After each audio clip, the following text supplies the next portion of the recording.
Teatra, o podcast do Dona Maria II. A cada 15 dias, uma conversa sobre teatro com Mariana Maia de Oliveira. Nesta paragem do teatro, converso com o Tiago Bartolomeu Costa, programador, gestor cultural, pessoa que investiga, que organiza, que escreve, que torna coisas possíveis. Olá, Tiago, obrigada por vires ao teatro. É demasiado tentador, e eu não vou resistir à tentação, de começar esta entrevista com a pergunta: quem és tu, Tiago Bartolomeu Costa? Já que andas a espalhar essa pergunta por aí a propósito de outro sujeito, agora fica a interrogação do teu lado. Olá Mariana, obrigado pelo convite. Essa é a pergunta mais assustadora que eu tenho precisamente voltado para os outros para poder não ter que responder diretamente, porque uma das coisas que eu aprendi a dizer repetidas vezes e a lembrar às pessoas repetidas vezes é que nós não somos só uma coisa, somos várias coisas. As nossas biografias são feitas de diferentes camadas e a percepção que nós temos sobre alguém é sempre sobre aquilo que essa pessoa deixou, direta ou inadvertidamente. Portanto, nós não somos só aquilo que achamos que somos, o modo como nos definimos ou defendemos, mas muito, ou sobretudo, aquilo que os outros percepcionam. E por isso eu sou, ou faço, ou fiz todas essas coisas que tu, ou continuo a fazer, todas essas coisas que tu descreveste, muitas mais, mas também sou tudo aquilo que não está nas notas biográficas e, sobretudo, sou alguém que tenta perceber de que maneira é que podemos interrogar-nos permanentemente e como é que podemos viver inquietos sobre a certeza de quem é que somos. A resposta ninguém não estava aqui nas alternativas de resposta, como no Frei Luís de Sousa. Não, porque eu acho que nós somos sempre alguma coisa para alguém. Precisamos de acreditar que nos temos a nós mesmos enquanto porto seguro e, portanto, nunca somos ninguém, mesmo nos dias mais difíceis, porque o impacto que nós podemos ter sobre alguém, a forma como esse impacto se reproduz, se amplia, é qualquer coisa que nós não podemos imaginar. Portanto, eu sou aquilo que fiz, aquilo que pensei, aquilo que me levou a fazer uma série de coisas, mas sou sobretudo, ou serei sobretudo, ou terei sido sobretudo, contribuinte para que alguém pudesse pensar sobre si. E o mesmo equivale a mim, não é? Eu sou também aquilo que os outros me deram. Bom, vem isto a propósito vem isto a respeito de Quem És Tu, um teatro nacional a olhar para o país, uma exposição ambulante que tem andado a percorrer o país ao ritmo da Odisseia Nacional e que agora, já neste início de junho, já daqui a poucos dias, chega a Lisboa, inserida no ciclo Abril-Abril. É mais a história de um edifício ou a história do que aconteceu dentro desse edifício? Qual é a história que se sobrepõe nesta história, de entre muitas possíveis, que se conta na exposição? Bom, há a história oficial, que é a história de um convite que o Pedro Penin, diretor artístico do Teatro Nacional Dona Maria II, me fez para acompanhar a Odisseia Nacional com uma exposição que contasse a história do Teatro Nacional Dona Maria II. Há a resposta que eu lhe dei de que essa história tinha que ser contada não a partir de uma decisão feita no centro da cidade, no Rossio, num gabinete, num edifício que tem Nacional no seu nome, mas que olhasse para os territórios onde vai ser apresentada, porque o Teatro Nacional é também desses territórios. E depois há aquilo que eu descobri enquanto fazia essa investigação e que é aquilo que eu acho que esta exposição não é sobre o edifício, não é sobre o que se fez em nome do edifício e dentro do edifício, é sobre porque é que nós achamos que é importante ter instituições e que é importante defender a ideia de um teatro nacional. Esta exposição é uma reflexão muito generosamente aceite pela direção artística do Teatro Nacional Dona Maria II de pensar uma instituição, ao pensar uma instituição, pensar um país e, portanto, falar daquilo que, ou dar a ver, ou explicitar, ou propor relações entre aquilo que nós achamos que é o Teatro Nacional e aquilo que efetivamente fica desse Teatro Nacional. O que é que foi para ti mais surpreendente nessa profunda investigação que fizeste? Como nós perpetuamos um conjunto de narrativas que são, na verdade, equivocadas e escolhemos permanentemente repetir essas mesmas histórias para nos confortarmos com uma história oficial. Como por exemplo? Por exemplo, o facto de nós termos uma instituição para a qual existiram, pelo menos naquilo que conseguimos identificar, 49 autoras que durante várias décadas quiseram escrever teatro em Portugal e que foram apagadas da história.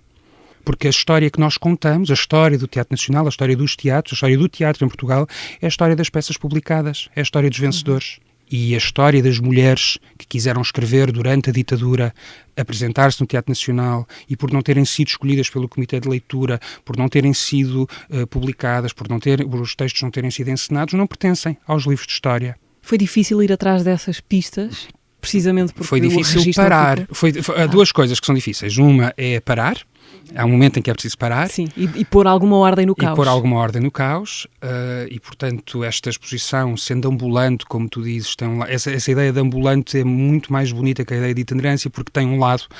Tem um lado ambulatório, né? Portanto, resolve, cura problemas, situações do momento, mas tem um lado de festa, circense, porque foram 10 montagens distintas, mais uma que agora vai começar num outro parceiro fundamental, sem o qual esta exposição não se podia fazer, o Museu Nacional do Teatro e da Dança, de onde vem grande parte das peças, mas tem um lado de olhar para os territórios e perceber como é que eles podem ser efetivamente integrados. E, portanto, muito interessante perceber que, ao parar, e essa dificuldade, portanto, duas dificuldades, uma é parar, escolher, mas, sobretudo, perceber que há respostas que nós não podemos, que nós devemos aceitar que não podemos dar.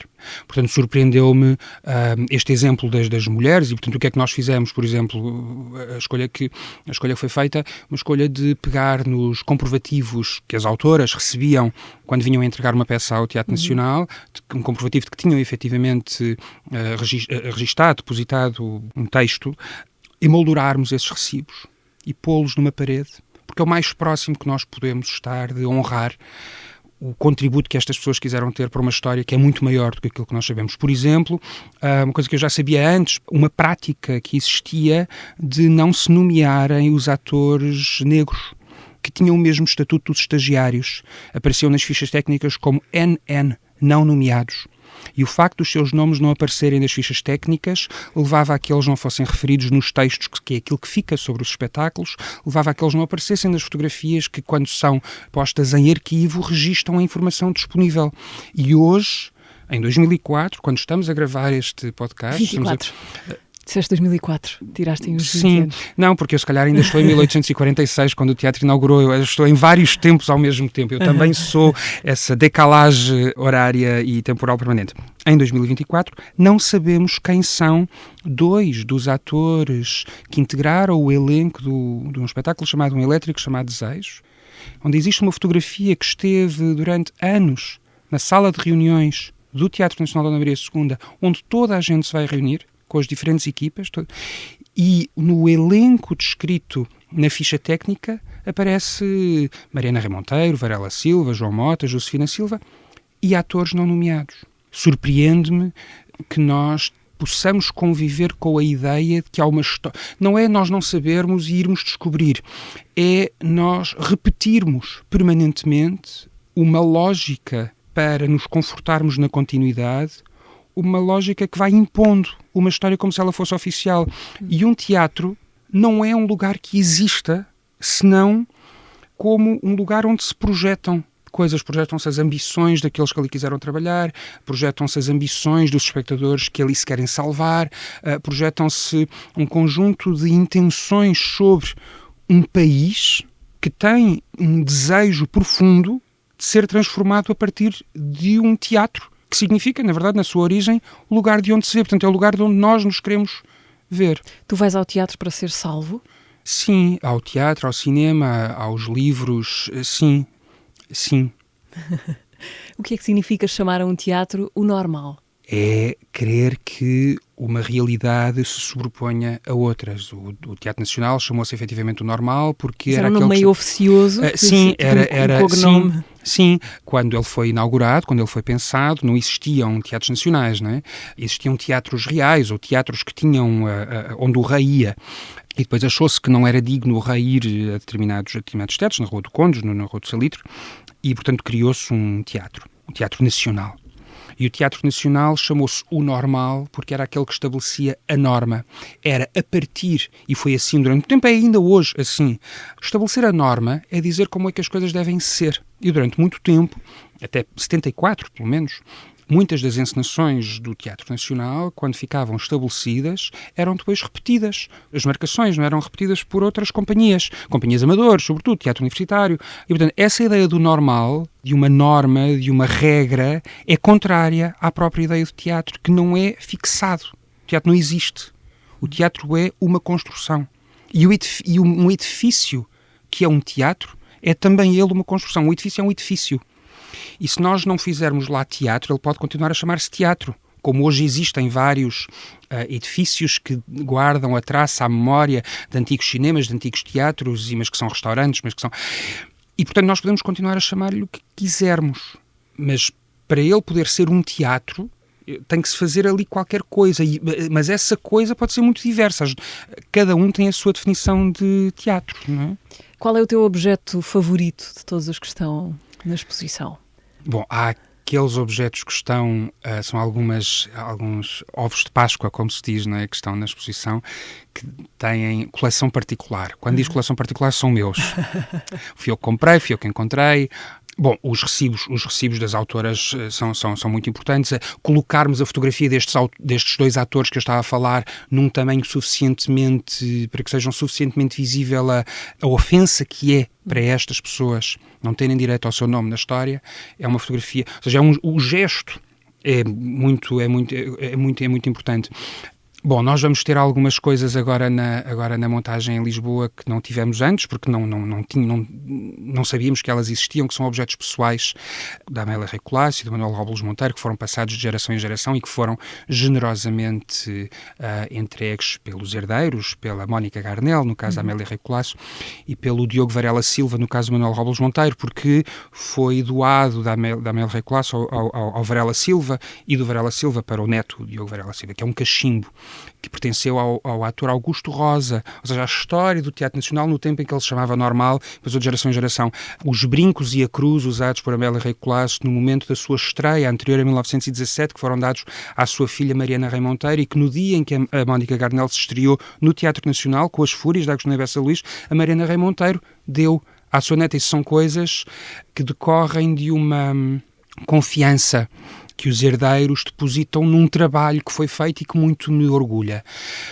Eu gosto muito de uma fotografia da Lourdes Norberto, de uma peça chamada Ponto de Vista, uma peça de 1961, a última revista apresentada no Teatro Nacional Dona Maria II antes do incêndio, de 1964, uma peça encenada pelo Varela Silva, que basicamente a Companhia Rei Colasso Robles Monteiro decidiu pegar em todas as peças que tinham sido censuradas ou todas as peças que tinham corrido mal e transformá-las em quadros de revista, e aquilo passou como se fosse uma graça, mas é um gesto político importantíssimo. E há uma fotografia notável da Lourdes Norberto, em que ela chama-se Ela, e a cena é ela e os snobs, e é ela com uma camisola de angorá, imagino eu que seja de angorá, mas com umas colãs absolutamente extraordinárias, a dançar, a seduzir uma sala absolutamente burguesa e conservadora. E é uma fotografia que eu gosto muito e que nunca tinha sido posta em evidência, por exemplo. Essa não é da tua coleção privada? Essa não é da minha coleção privada, essa pode vir a ser, porque ela está impressa no... Mas pode vir, sim, não é ainda. Onde é que tu vais buscar os teus... Onde é que tu vais atrás dos teus objetos? Em leilões? Coisas do não, género? bom, ou é por necessidade, vou à procura, sei lá, por exemplo, há um objeto que nós temos na exposição que é uma maquete para um telão de um quadro do Passa por mim no Rossio, um espetáculo do Filipe Laféria, que de homenagem, chama-se Bordalo e os bonecos de Bordalo. E a exposição ia apresentar-se nas Caldas da Rainha, foi um dos sítios onde nós estivemos. E eu achei que então, se estávamos nas Caldas da Rainha e o Bordalo tinha lá a sua fábrica, então era preciso termos uma peça do Bordalo. E então fui comprar um peixe do Bordalo. Fui comprar um peixe e depois, quando nós íamos a caminho de Águeda, aquilo estava à porta de casa, e eu disse, não posso esquecer, e depois estávamos já a caminho de Águeda e eu pensei, não desta forma polida como estou a dizer, mas enfim, dei um grande palavrão quando estávamos quase em Rio Maior, e esqueci-me do peixe. Fizemos um desvio, fui à fábrica, comprei outro peixe e de repente esta ideia de que há um valor sacramental das peças é uma brincadeira que pode ser feita, porque nós estamos a falar de peças que não têm utilidade nenhuma. As peças, os objetos que participam na construção de um espetáculo perdem a sua utilidade, finda. Assim que o espetáculo acaba. Exatamente. Portanto, nós não estamos a falar de obras de arte. Apresentá-las num contexto de exposição, em galerias de arte, em museus, dizer estas peças são peças que podem ter um estatuto de obra de arte porque já estão extirpadas da sua função, obriga a que nós olhemos para elas de uma outra maneira. Isso foi um trabalho feito de forma bastante obsessiva. Portanto, esta obsessão, tentar perceber que há coisas que ali estão, as pessoas podem não perceber, mas eu sei porque é que ali está, leva-me a ir à procura na Feira da Ladra, ir à procura nos sites, e acreditar que se tu estás à procura vais encontrar, e trabalhares de forma um bocadinho intuitiva. Tu não sabes o que é que vais encontrar, mas porque tu estás à procura, aquilo que tu encontras vai proporcionar sentidos. Cabe-te a ti encontrar uma forma que te deixe confortável. Porque tudo aquilo que ali está, a maneira como está relacionado, foi pensado para que quem vem, sem saber nada, se sinta parte desta história e sinta o teatro como seu. A exposição Quem És Tu, um teatro nacional a olhar para o país, está de 6 de junho até 29 de dezembro, portanto mesmo quase até ao final do ano, no Museu Nacional do Teatro e da Dança. Qual era o espetáculo da história do Dona Maria II, nesta história de que tu foste à procura, que gostarias de ter visto? De qual é que mais gostavas de ter sido espectador? Eu pensava que tu me ias perguntar outra coisa. Se a pergunta for mais interessante, por favor, responda-nos a essa. Não. Bom, gostava muito de ter visto este ponto de vista. Isso gostava muito de ter visto. Eu gostava de ter visto sábado, domingo e segunda a última peça que a Companhia Recolasso fez em nome do Teatro Nacional.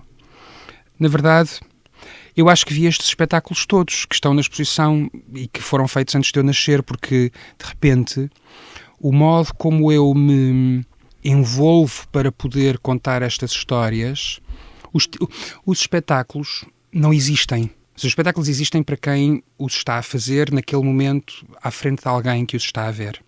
Mas se nós os dois nos sentarmos lado a lado, estamos a ver dois espetáculos distintos. Portanto, nós não precisamos de ser espectadores de um espetáculo para sermos espectadores desse espetáculo, porque podemos ler um texto que tenha sido escrito, podemos ler o texto do espetáculo, podemos ver...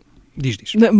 Continua, mas isso ainda assim não é ter visto o espetáculo, não é ter estado mas o que é ter visto um espetáculo? É ter percebido, é ter visto tudo o que estava em cena. Eu estou só no nível mais básico, que é ter lá estado, ter havido uma copresença qualquer. Mas isto, na verdade, eu gostava de... Primeiro, deixa-me só perguntar qual era a pergunta que achavas que eu te ia fazer. Que era qual é que tinha sido o primeiro espetáculo que eu tinha visto no Teatro Nacional. E qual foi? Eu não sei se foi... Eu acho que foi o primeiro, foi pelo menos o primeiro que eu paguei. Era um espetáculo que não está na exposição porque eu não conseguia encontrar os materiais. A coleção B, um texto do Rui Cardoso Martins, encenado pela Maria Emília Correia. É um espetáculo que me enche muito... Não é um espetáculo que me enche de orgulho, é o ato de estar no Teatro Nacional com um bilhete que eu paguei, na altura tinha 18 anos, acho eu, e lembro-me de ser um gesto de poder imenso. Voltando à questão que estávamos aqui a discutir, outro grande assunto da tua vida nos últimos anos é um assunto chamado Filmar, um projeto da Cinemateca Portuguesa que foi responsável pela digitalização de muitas dezenas de filmes portugueses nos últimos 4 anos, mais ou menos, mais de 200 filmes digitalizados. E o meu ponto era este. Nós podemos ser espectadores de um filme de, sei lá, 1946, nas mesmas condições, praticamente, em que um espectador desse ano o terá visto, mas não podemos ser espectadores, pelo menos neste sentido que eu estou a tentar defender, de um espetáculo de teatro que foi feito há 80 anos. Mas não é importante termos sido espectadores desse espetáculo. É importante nós sabermos que aquele espetáculo foi feito para aquelas pessoas e que se alguma coisa ficou desse espetáculo, nós tentarmos perceber o que é que ele significou. Eu assumo uma responsabilidade grande quando escrevo sobre um espetáculo e sei que, muito provavelmente, aquele texto é a única coisa que vai ficar sobre esse espetáculo. E vai construir espectadores, se calhar já não para esse espetáculo, mas que por causa desse texto vão ver outro espetáculo. E, portanto, não é importante ter sido espectador desse espetáculo, é importante saber-se que há um espetáculo que foi feito e que participa, comunga de ideias que podem ser as tuas, ou às quais tu te opões, e por isso vais querer ver outro espetáculo ou fazer outro espetáculo. Nós não somos espectadores do mesmo filme. Nós somos espectadores de um filme e, eventualmente, poderemos projetar sobre esse filme o que terão sido as reações das pessoas que o viram na altura em que ele estreou. Uma das coisas que eu dizia nos momentos da apresentação das sessões Filmar é que a digitalização per si não resolve nenhum problema da acessibilidade. Não, é um meio. O que resolve a questão da acessibilidade aos filmes é existirem salas e existirem espectadores que o queiram ser. E que queiram ser espectadores tentando imaginar o que é que terá sido a recepção na altura. E, portanto, serem cúmplices dessa plateia. Sim, nós podemos ter a mesma referência de um filme, mas não somos espectadores do mesmo filme. Da mesma maneira que não somos leitores do mesmo livro. Mas ainda assim, ou seja, não achas que mas então que é uma... No plano prático e básico, sim, absolutamente sim. Claro que sim. No plano prático e básico, não podemos estar num espetáculo, mas podemos ver o mesmo filme. Sim. Mas essa é a história do meu trabalho, a coisa nunca é... Eu sou também estas interrogações todas. O que é que implica, do ponto de vista prático, lá está, digitalizar um filme? Onde é que está a complexidade do processo? Nós temos uma tecnologia, que é a tecnologia do presente, que hoje faz com que, por exemplo, os DVDs sejam obsoletos. Mas houve uma altura em que se achou que os DVDs eram o futuro. E antes dos DVDs, as VHS, antes das VHS, as bobines. A digitalização é assegurar que uma matriz, um material original, a cada vez que se inventar uma nova tecnologia, não é preciso regressar ao material original, pesar sobre ele um qualquer sistema que o vai destruir, para que o filme possa continuar a ser visto. A ideia as pessoas perceberão se, quando às vezes no cinema víamos vários riscos no ecrã, esses riscos decorrem das passagens da película pela máquina. E isso deteriora o produto, não é? A mesma coisa que as pessoas perceberem é pegar num quadro e expô-lo ao sol só porque nós queremos que o quadro esteja exposto ao ar livre. Portanto, a digitalização é um processo, pode ser muito moroso, pode ser muito rápido, mas é basicamente um processo de proteção dos materiais originais, preservando aquilo que possa ser conservado, mas isso depois decorre de filosofias que a Cinemateca tem em oposição a outras, a Cinemateca Portuguesa tem em oposição a outras, porque o projeto foi desenvolvido na Cinemateca Portuguesa, de não querer tornar um filme de 1940 num filme de 2024. Não lhe apaga as rugas. Não vai fazer como nós encontramos hoje muitas cópias em que tu estás a ver um filme de 1940, 1950 e é uma coisa completamente plana, não há nenhuma rugosidade. E o cinema é falsamente mudo, é falsamente perfeito. Ao contrário do teatro, para se poder perpetuar, tem que guardar as marcas do tempo, porque o teatro é sempre novo. O teatro é sempre uma coisa nova. O mesmo texto pode ser feito repetidas vezes, mas nunca será o mesmo texto porque é um novo espetáculo. E um filme tem que guardar essas marcas do tempo. Nós não podemos ver um filme de 1930 achando que ele foi feito agora. A ti preocupam-te estas questões das tecnologias que tornam as tecnologias anteriores obsoletas? Ou seja, achas que vai ser mais fácil preservar a memória da era digital? Ou será que podemos ter mais surpresas daqui por uns anos? Porque temos esta ilusão de possuir tudo, mas na verdade estamos muito dependentes de nuvens e de servidores e de tecnologias que, lá está, se substituem muito rapidamente. há o risco de estarmos a produzir um tempo sem memória, ou com menos memória de tempos anteriores, paradoxalmente. Não é? Bom, a mim preocupa-me de igual modo porque variam-se todos os equipamentos tecnológicos, portanto, novos, velhos, enfim, variaram-se sempre todos, continuarão a variar. Sou incapaz de fazer pesquisas num e-mail e encontrar... Portanto, nesse aspecto, sou completamente... A tecnologia nunca esteve do teu lado. Não, o que não deixa de ser irónico, considerando o modo como eu comecei na escrita, mas eu acho que tens razão, acho que nós estamos a produzir um tempo sem memória. Neste afã de nos mostrarmos. A Patrícia Portela, num anterior episódio aqui do Teatro, falava de facto, e com muita razão, desta falsa ideia da proximidade e desta ideia da ausência de corpo, não é? Eu aprendi muito com tudo aquilo que está disponível na internet, mas pertenço a uma geração que assistiu a essa transformação e, portanto, sei procurar. Não perco nos rabbit holes da internet, ou perco, mas sei o que é que estou à procura. Sabes o caminho para sair. Mas sei o caminho para sair. Só para se perceber, nós sabemos o que é um quadro, sabemos o que é uma bobine, sabemos o que é um livro, sabemos o que é uma primeira edição, mas o que é um ficheiro. Uma disquete. O que é uma disquete? Não, se calhar já não sabemos o que é uma disquete. Como é que se lê o que está numa disquete? Sim, por exemplo, já não tens computadores que leiam, em algumas instituições portuguesas ainda tens, curiosamente, porque não se pode dar para abate tudo e, portanto, as coisas têm que funcionar. Mas tu não sabes o que é, se tu quiseres depositar um livro, fazes um livro, deposita aquilo que se chama o depósito legal. Há um depósito do livro num sítio qualquer, ele está lá. Nós podemos encontrá-lo numa estante de uma qualquer biblioteca. Mas o que é o depósito de um filme digital? É o ficheiro. O que é a cópia original a cópia original, que já de um paradoxo, mas o que é o original de um ficheiro digital? Não é? Que pode ser reproduzido. E portanto, sim, preocupa-me sobretudo a ideia de que nós passámos de um lugar em que não sabíamos e, portanto, ao não sabermos, tínhamos que ir à procura e eventualmente encontrávamos e construíamos, imaginávamos por cima daquilo que encontrávamos ou sobre aquilo que não encontrávamos. Mas agora a ideia de que está tudo disponível, mas está disponível onde? É como o IVA. Dizem-te, tens que entregar o IVA, mas entregar o IVA onde? A quem? Como? De que maneira? Portanto, o que é que tu entregas? A quem? Para ser guardado onde? E se avaria? Eu tenho vários discos rígidos com imensa informação que deixaram de se conseguir abrir. Pois.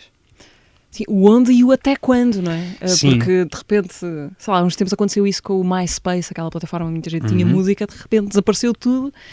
E as pessoas perderam aquilo lá estava, uma ilusão daquilo estar lá para sempre, mas de repente não está. Eu tenho uma maneira de lidar com a memória. Quando eu escrevo um texto, não faço save enquanto estou a escrever. Ai. E gosto dessa adrenalina. Pronto, e se perder, perdeu, porque, pronto, tenho que começar outra vez. É horrível. Porquê é que fazes isso a ti próprio? Porque eu gosto de... Porque eu não tenho energia para fazer safaris e, portanto, é a minha maneira de viver perigosamente. Mas, por exemplo, eu comecei a escrever num blog na altura em que a internet estava a explodir. Novamente a Patrícia Portela, que dizia: nós fizemos parte daqueles que ajudaram a construir. E eu penso muitas vezes que muitos dos textos que ali estão, que são os únicos textos que existem sobre espetáculos de uma geração à qual eu pertenço e que tiveram os seus primeiros espetáculos criticados, revistos, analisados por alguém, eu não tratei ainda de salvar aqueles textos. Um dia o Blogspot vai desaparecer e uma parte importante, não apenas do meu percurso de construção, mas uma parte importante daquilo que foi produzido em Lisboa, era sobretudo aquilo que eu escrevia, vai desaparecer e eu devia cuidar disso.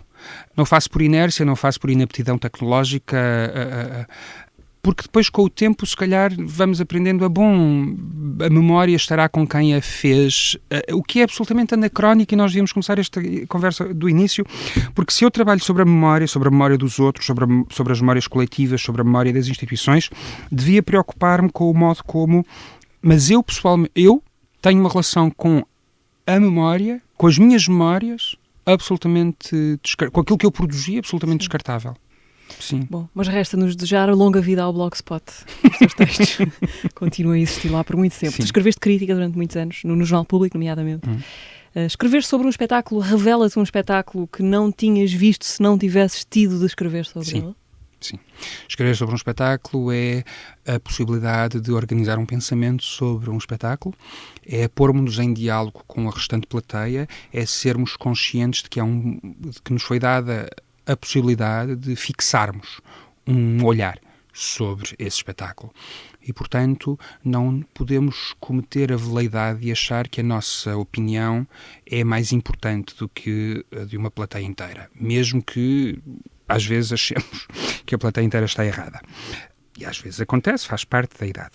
Mas eu acho que escrever sobre um espetáculo é como quando te perguntam como é que decorreu o dia, tu organizas uma narrativa. Escrever sobre um espetáculo é propor um ângulo que não pode ser feito a pensar que vai substituir o espetáculo. Não é o espetáculo, não é sobre o espetáculo, é a partir do espetáculo. Portanto, sim. Tomas notas enquanto vês espetáculos, quando sabes que vais ter de escrever sobre eles? Sim, e janto sobretudo, porque nenhuma boa apreciação crítica pode ser feita de estômago vazio. Mas sim, tomo notas que nem sempre utilizava. São gestos mecânicos Bom, não utilizava às vezes porque não percebia a minha letra, outras vezes porque a ideia aquilo que eu estava a escrever eram descrições do que se estava a passar, ou ideias de associação. E depois o que interessa é para onde é que o texto te leva, não é?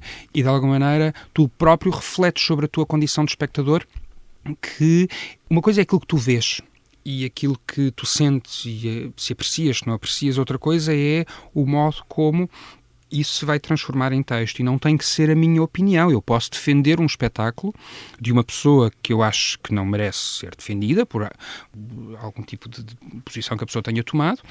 O contrário é verdade. Posso escrever textos elogiosos sobre espetáculos que eu não gosto, porque não estou a falar daquilo que eu... Não é o teu gosto? Sim, é o modo como aquilo se sustenta. Por exemplo, eu gosto imenso de espetáculos falhados. Espetáculos falhados no sentido em que tu percebes que as pessoas trabalharam, mas que aquilo não correu bem, que lhes escapou, que é distinto de um espetáculo pretencioso que te quer impor uma visão.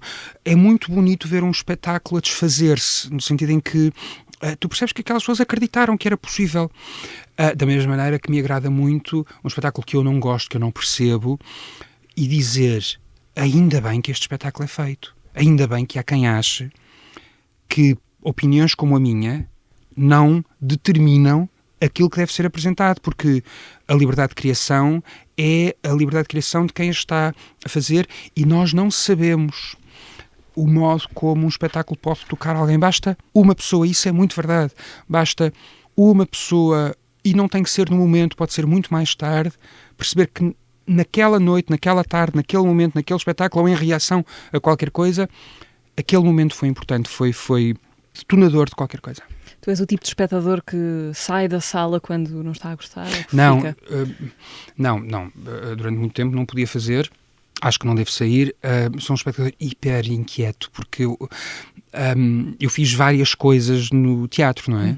Fui produtor, fui programador, fui crítico, fiz tudo aquilo que se possa imaginar. Faço parte dessa geração que fizemos tudo, não é?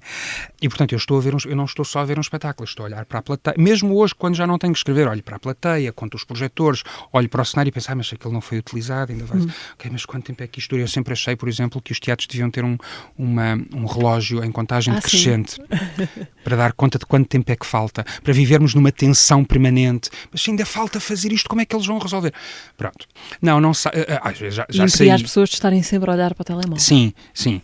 Meia culpa. Eu já saí algumas vezes, mas às vezes saio, assim que o espetáculo acaba, antes das palmas, saio saio logo. Não, mas eu sou muito, cada vez que vou ver um espetáculo, por mais cansado, por mais descrente, acho sempre que aquele espetáculo pode mudar a minha vida, acho mesmo.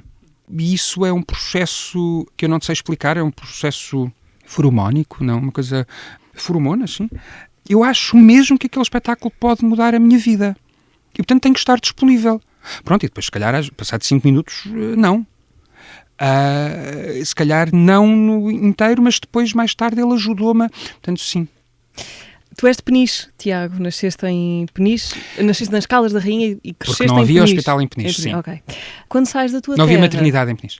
Quando sais da tua terra, não é ainda para ir para o teatro, é para estudar produção de televisão? Que ideia é que tu tinhas sobre o que querias fazer? Sim, na verdade eu não queria era estudar, não é? Portanto, eu queria fazer uma coisa prática, eu que sou a pessoa menos prática. E, portanto, achei que ir estudar produção... Eu já achava que já sabia tudo, não é? Já sabia tudo de história, de geografia, de ciência, menos de matemática. Já sabia tudo e, portanto, eu queria qualquer coisa que me motivasse.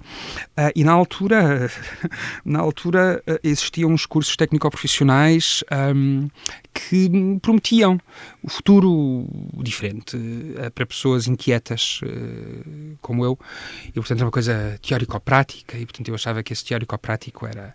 Pronto, e depois era em Lisboa, eu morava em Almada, e portanto era em Lisboa, tinha que atravessar o rio, e foi fantástico, não foi fantástico agora com o tempo, mas... Retrospectivamente. Sim, odiei, porque eu não sei nada de tecnologia, eu era nulo portanto... mas foi... Olha, eu tive a imensa sorte de ser educado por uma pessoa que nunca se deixou definir pelas condições. E, portanto... A tua mãe? Sim, e, portanto, que observou sempre, e com todas as dúvidas que as mães têm, e a minha teria naturalmente, não que não as tenha expressado, mas ainda assim não impediu. E eu acho que viver na responsabilidade das consequências das tuas escolhas dá-te um estado de alerta permanente. E, portanto, ter ido estudar produção de televisão levou-me mais tarde a encontrar uma companhia de teatro que se estava a formar, o Utro, o Miguel Moreira, que estava à procura de um produtor. Começámos a trabalhar nessa altura, fizemos tudo aquilo que era possível fazer, numa altura em que, para se fazer pesquisas, utilizávamos as páginas amarelas, e encontrávamos tudo, e as pessoas emprestavam coisas, e era fantástico.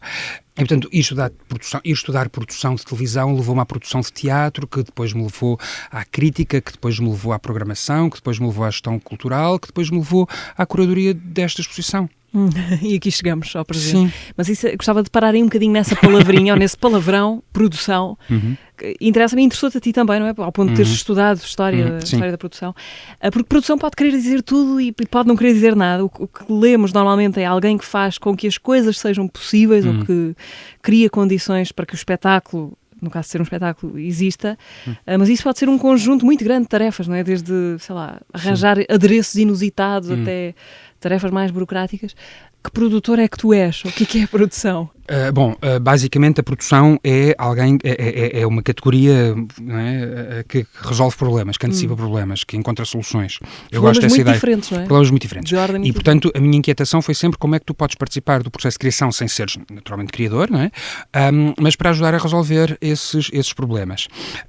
A razão pela qual eu me envolvi com a produção e com a produção de teatro e que daí passei para a crítica tem a ver com uma inquietação sobre qual é que é o papel da produção na história do teatro em Portugal e qual é que foi o contributo que o Teatro Nacional já nessa altura deu. E, portanto, o termo produção não existe em Portugal senão vem do cinema, não existe em Portugal senão a partir da década de 30, nas companhias ditas independentes, no advento da Revolução, a figura do produtor nem sequer existe. Há uma relação com a economia que é completamente malsã, mas a produção é uma tentativa de criar as condições para que as vontades dos outros se tornem reais. E não é muito distinto de escrever, porque é como se tu, a dada altura, te colocam um problema que é como decifrar, como desmontar, como traduzir este espetáculo para o futuro. Basicamente, esta pessoa tem esta ideia, como é que tu ajudas a que ela se concretize? É não te pôres à frente da ideia da pessoa. Não é dizeres não, é vamos ver. É construires ao lado, sem quereres estar no centro. E foi muito importante ter começado a fazer produção numa altura em que não só não havia dinheiro, como a imaginação era o teu maior recurso, porque isso dá-te uma... Eu não acho que existam impossíveis. Existem dificuldades, mas acho que é possível fazer. E, portanto, eu não tenho o direito de dizer a alguém que não. Não tenho. Da mesma maneira que eu não tenho o direito de dizer a alguém, de escrever, que esta pessoa não tem direito a fazer aquele espetáculo. Qual foi o impossível mais impossível que já tornaste possível da tua vida de produtor?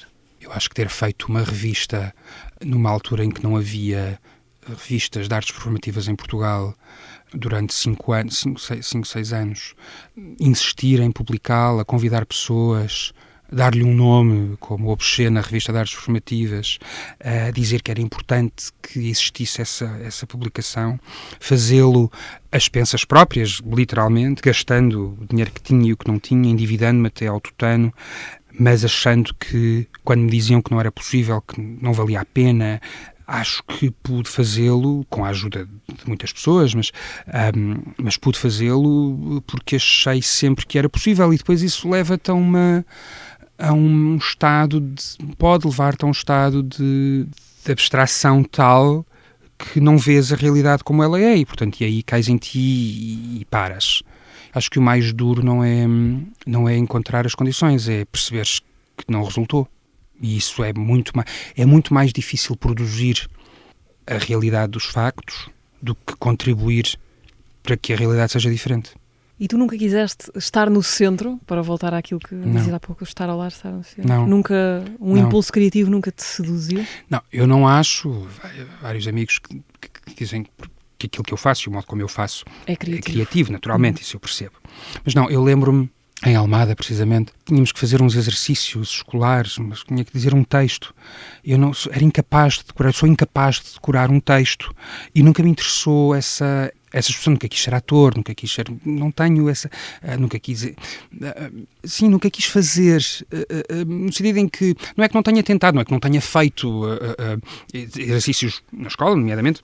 Por exemplo, eu nunca escrevi um livro de ficção, porque acho que não tenho a capacidade para aguentar, para sustentar uma lógica narrativa durante tanto tempo.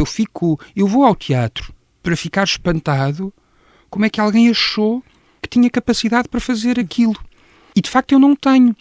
Eu sou ótimo passa e modéstia, eu sei olhar para uma coisa e rearranjá-la, reorganizá-la, propor, cortar, acrescentar, perguntar porquê, mas não tenho esse impulso de criar, porque acho que digo melhor aquilo que eventualmente tenha para dizer através daquilo que os outros me dão, e isso é mais importante.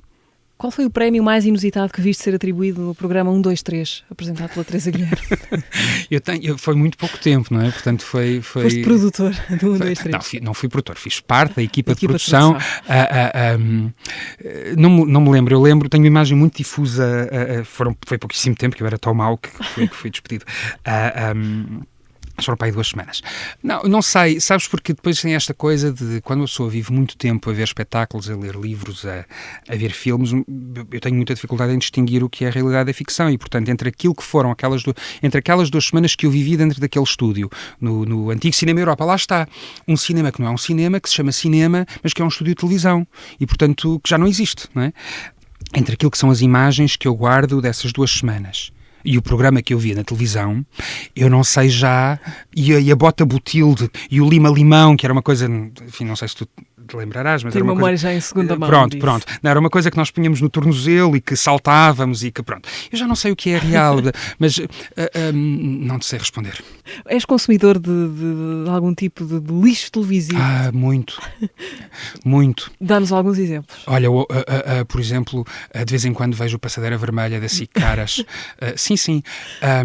Sim, gosto muito. Há um programa na Netflix que não me lembro agora como é que se chama, que eles estão todos nos apartamentos e têm que jogar uns contra os outros sem saber, só a partir das imagens que aparecem nos ecrãs. Gosto muito disso. Sim, e gosto sobretudo... sim, esse lixo televisivo, também vejo muitas notícias, que também às vezes é lixo televisivo. Sim, vejo séries, olha, por exemplo, séries passadas em liceus, que são todas iguais, mas vejo-as em várias línguas, porque aquelas pessoas não andam na escola, aquelas pessoas não têm tempo para estudar, não é? Portanto, vejo,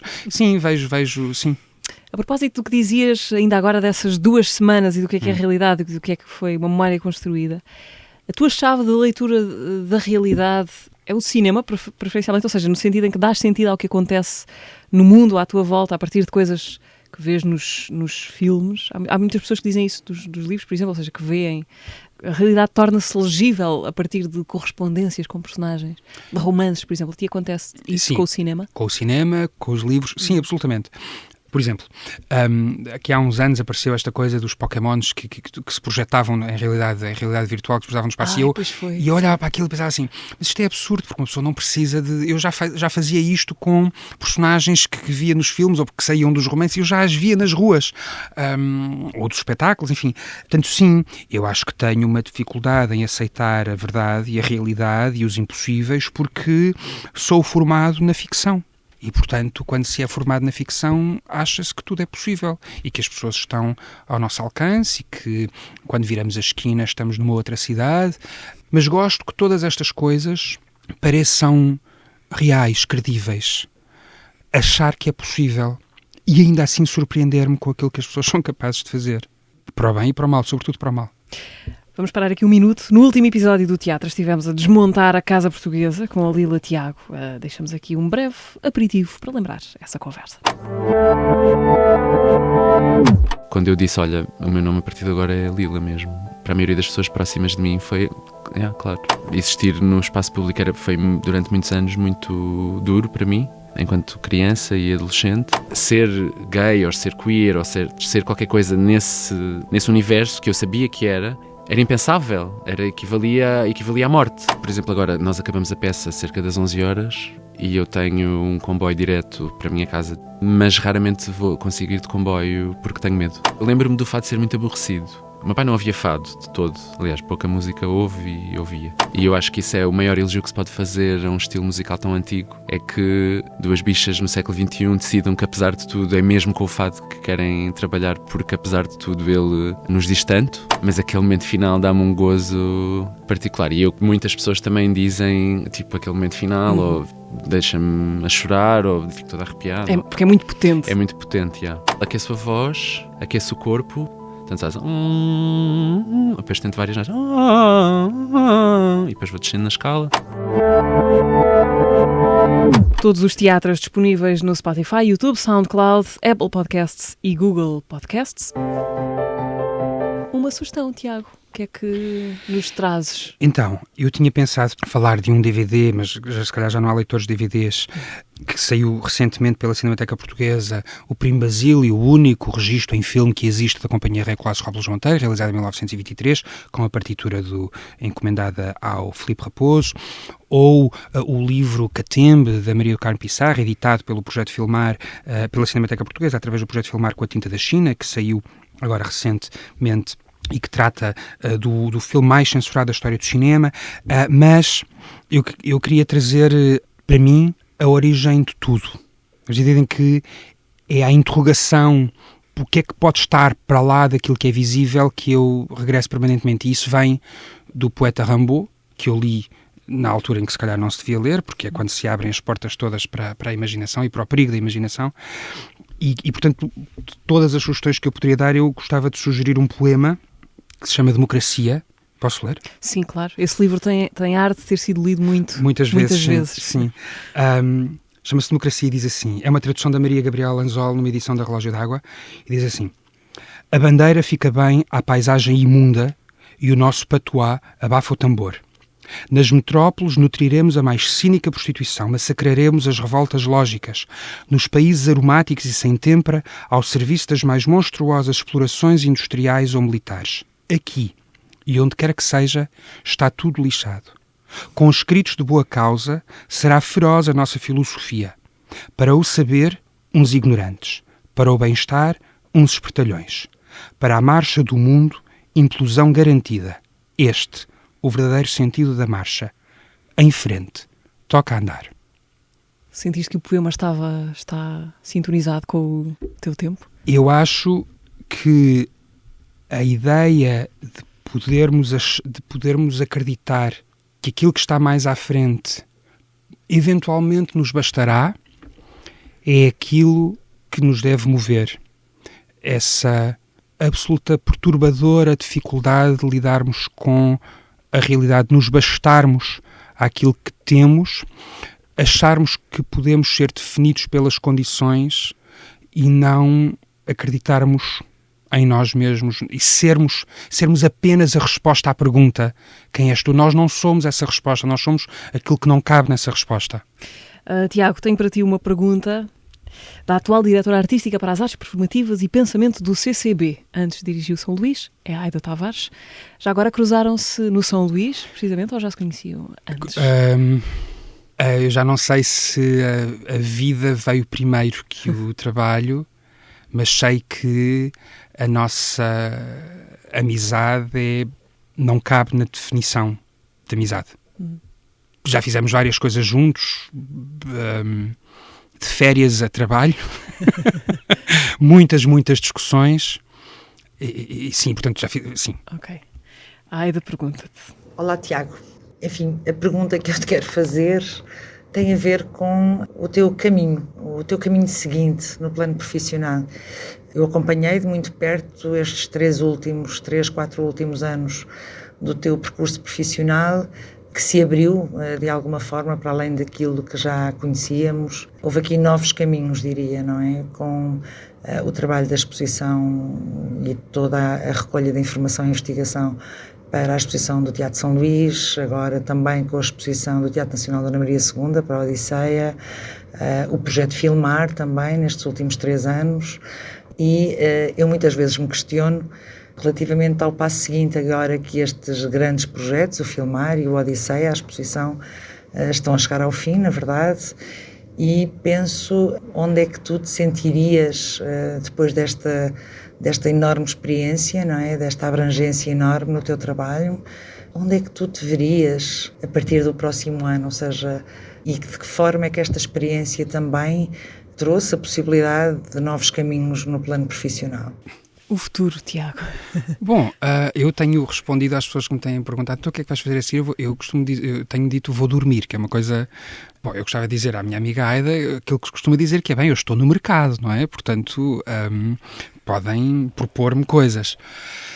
Eu acho que o que eu sinto que devia fazer assim no imediato era reunir muitos dos textos que escrevi e publicá-los. Muitas pessoas já desapareceram, muitos teatros já desapareceram, mudou-se muito, há uma nova geração que é já uma geração de espectadores e de criadores que já recebem por intermédio de outros aquilo que para mim, para a minha geração, foi muito importante e, portanto, se calhar estava na altura de eu reunir alguns desses textos. Eu gostava de continuar a trabalhar sobre a memória e sobre a escala. Como é que, por exemplo, na programação de coisas, que podem ser leituras, que podem ser espetáculos, podem ser concertos. Bem, concertos não, porque a Aida não acredita, porque ela acha, e bem, que eu não sei nada sobre música e está certa. Como é que tu podes trabalhar diretamente com alguém? Como é que no meio de uma plateia tu encontras a pessoa que se vai sentir transformada por aquilo que está a ver? E, portanto, encontrar o meio ideal para encontrar essa pessoa a cada vez.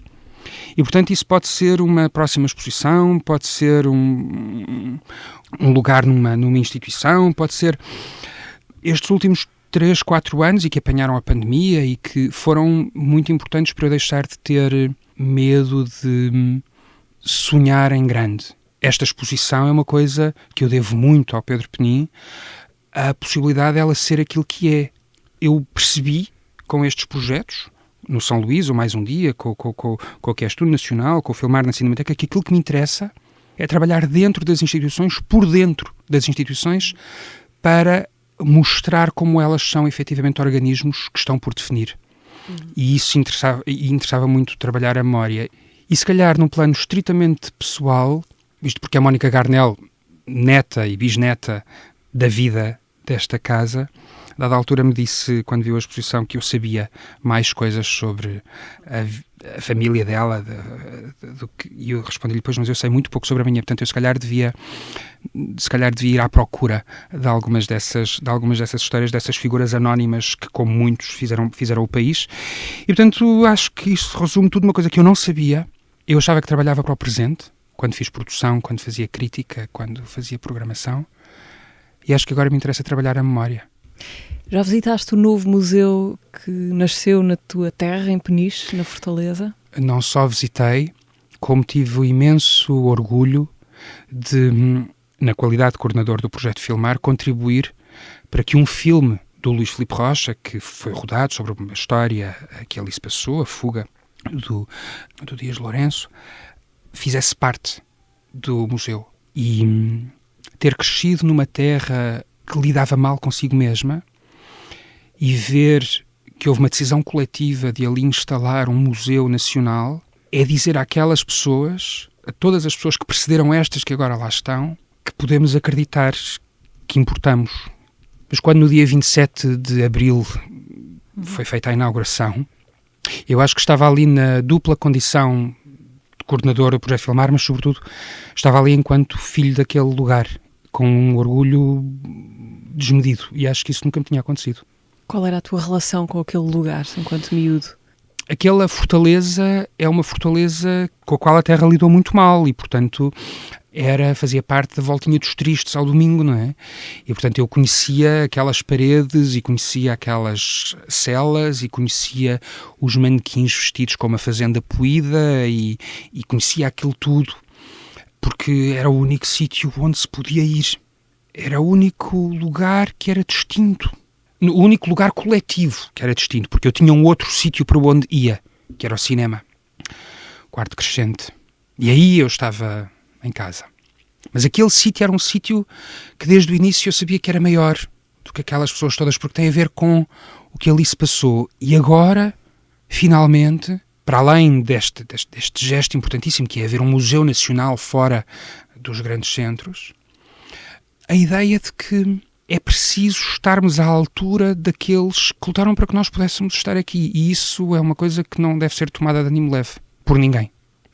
Tiago, obrigada por teres vindo. Muito obrigado, ao teatro. Mariana. Foi um gosto conversar contigo. Tiago Bartolomeu Costa foi convidado desta quinzena do teatro. Quem és tu? Um teatro nacional a olhar para o país. A exposição comissariada pelo... És comissário, não é? Acho que é comissariado. Sim. Está até 29 de dezembro no Museu Nacional do Teatro e da Dança, em Lisboa. Atrevam-se, vão ver. Nós voltamos daqui a 15 dias. Até lá.